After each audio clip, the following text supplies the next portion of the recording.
Middle east में एक और मोर्चा खुल गया है और इस बार निशाने पर है इजराइल। यमन के हूती विद्रोहियों ने सीधे इजराइल के सबसे बड़े सिविल एयरपोर्ट तेल अवीव के बेन गुरियन इंटरनेशनल एयरपोर्ट पर मिसाइल दागी है। ईरान समर्थित हूतियों का दावा है कि उन्होंने बैलिस्टिक मिसाइल और ड्रोन से हमला किया। जवाब में इजराइल ने भी यमन की राजधानी सना के इंटरनेशनल एयरपोर्ट पर जोरदार हमला किया। लेकिन बात यहीं खत्म नहीं, बीच में आया अमेरिका। हथियारों की सबसे बड़ी खेप जब्त हुई और रेड सी में जहाजों पर हमले फिर से शुरू हो गए। अब सवाल उठने लगा है कि क्या आखिर यमन से उड़ती मिसाइलें इजराइल तक पहुंच रही हैं? क्या ये सिर्फ फिलिस्तीन से जुड़ी हमदर्दी है या ईरान की कोई बड़ी चाल है? इस वीडियो में हम आपको समझाएंगे कि हूती इजराइल टकराव की कहानी क्या है और इसका असर पूरी दुनिया पर कैसे पड़ सकता है। न्यूज़ 18 के सोशल मीडिया प्लेटफॉर्म पर आपका स्वागत है। मैं आपके साथ साइमा परवीन। हूती विद्रोहियों ने एक चौंकाने वाली कार्रवाई करते हुए इजराइल के मुख्य एयरपोर्ट यानी बेन गुरियन इंटरनेशनल एयरपोर्ट को निशाना बनाया है।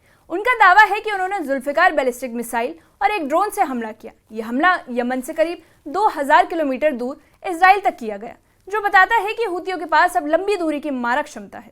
इस हमले के बाद इजराइल में अलर्ट जारी किया गया और तेल अवीव के कई इलाकों में सायरन बजने लगे। इजराइल डिफेंस फोर्सेस का कहना है कि उन्होंने मिसाइल को इंटरसेप्ट कर लिया, लेकिन यह हमला अपने आप में एक बड़ी चेतावनी है कि अब जंग सिर्फ गाजा या लेबनान तक सीमित नहीं, यमन अब इजराइल के लिए नया मोर्चा बन चुका है।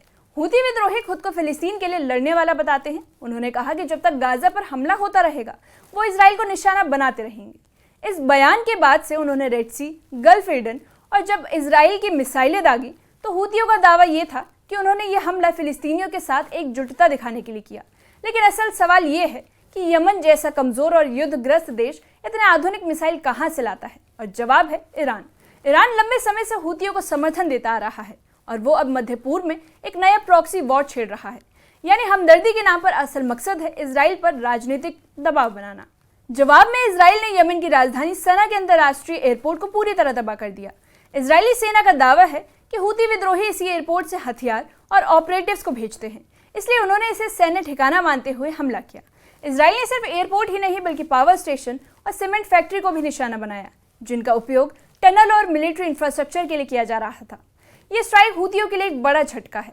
इजराइल ने सोशल मीडिया के जरिए सना के नागरिकों को पहले ही अलर्ट कर दिया था कि एयरपोर्ट खाली कर दिया जाए। ये रणनीति बताती है कि इजराइल इस मोर्चे को गंभीरता से ले रहा है और अब हूतियों के खिलाफ सीधा युद्ध लड़ने का संकेत दे रहा है। इजराइल ने इस हमले के बाद दावा किया कि उसने द्रूज नागरिकों की जान बचाने के लिए जरूरी सैन्य कार्रवाई की, लेकिन असल में इस हमले के पीछे सिर्फ सुरक्षा नहीं बल्कि रणनीतिक दबदबे की भी बात सामने आ रही है।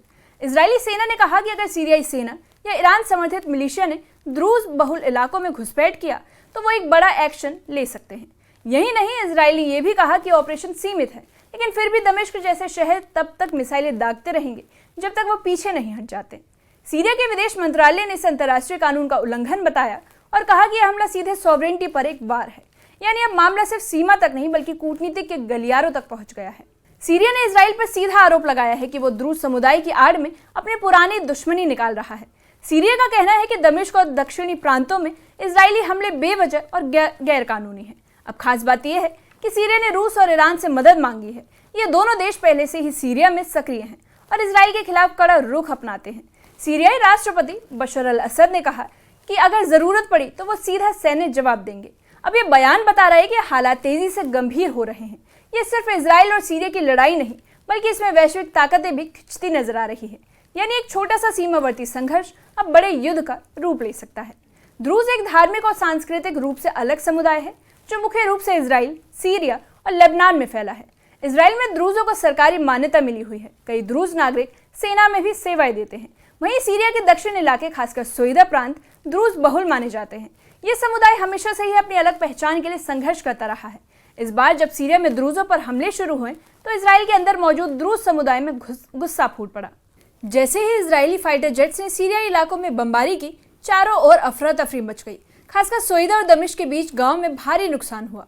मलबों के नीचे दबे लोगों को निकालने के लिए राहत दल जुटे हुए हैं, लेकिन लगातार हो रही बमबारी की वजह से रेस्क्यू ऑपरेशन भी मुश्किल में है। अस्पतालों में घायलों की संख्या इतनी ज्यादा है कि जगह कम पड़ने लगी है। सीरिया की सरकारी मीडिया के मुताबिक इजराइल ने जानबूझकर नागरिक इलाकों को निशाना बनाया। कई वीडियो सामने आई है जिसमें टूटे हुए घर, चीखते हुए लोग और खून से सने हुए लोग दिखाई दे रहे हैं।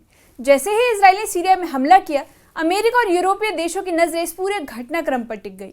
व्हाइट हाउस ने कहा कि वो इजराइल के आत्मरक्षा के अधिकार को मानता है, लेकिन साथ ही संयम बरतने की अपील की। यूरोपीय यूनियन ने भी चिंता जताई है और कहा कि अगर ये युद्ध बढ़ा तो पूरे मिडिल ईस्ट अस्थिर हो सकता है। फ्रांस ने कहा कि द्रूज समुदाय की सुरक्षा जरूरी है, लेकिन इसका हल युद्ध नहीं हो सकता। जर्मनी और ब्रिटेन ने मानवीय राहत पहुंचाने पर जोर दिया है। इस तरह के पश्चिमी देश दोराहे पर खड़े हैं। एक तरफ इजराइल की सुरक्षा की चिंता है, वहीं दूसरी तरफ सीरियाई लोगों की जान बची है। अब देखना यह होगा कि उनका अगला कदम क्या होगा। ईरान ने इजराइल की इस कार्रवाई को सीधे युद्ध की घोषणा बताया है। साथ ही उसने हिजबुल्लाह जैसे गुटों को भी अलर्ट पर रखा है। अब माना जा रहा है कि लेबनान सीमा पर भी तनाव बढ़ सकता है और हिजबुल्लाह किसी भी वक्त इजराइल के खिलाफ मोर्चा खोल सकता है। ये वही हिजबुल्लाह है जिसने हाल ही में इजरायली ठिकानों पर ड्रोन हमले किए थे। इजराइल अब दो मोर्चे पर खड़ने लगा है, एक तरफ सीरिया है तो दूसरी तरफ लेबनान। ईरान के रेवोल्यूशनरी गार्ड्स के प्रवक्ता ने कहा कि मिडिल ईस्ट में अमेरिका और इजराइल की कोई जगह नहीं है। कई जानकारों का मानना है कि इजराइल ने यह हमला द्रूज की मदद के नाम पर शुरू किया, लेकिन इसका असली मकसद ईरान के असर को खत्म करना है। सीरिया में ईरानी हथियारों के ठिकाने, कमांड सेंटर और मिलिशिया बेस लगातार इजरायली हमलों का निशाना बने हैं। यानी एक ये छिपी हुई जंग मानी जा सकती है, जहां सीधा टकराव नहीं लेकिन लगातार टारगेटेड हमले हो रहे हैं। इसे शैडो वॉर भी कहा जा सकता है, जो अब धीरे धीरे खुली जंग में बदल रही है।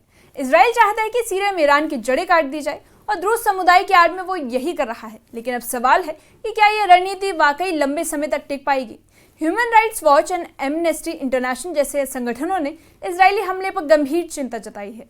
उनका कहना है कि बमबारी में बड़ी संख्या में आम नागरिक मारे जा रहे हैं, जिनमें महिलाएं और बच्चे भी शामिल हैं। एक रिपोर्ट के मुताबिक पिछले 48 घंटों में मारे गए 300 लोगों में करीब 120 बच्चे हैं।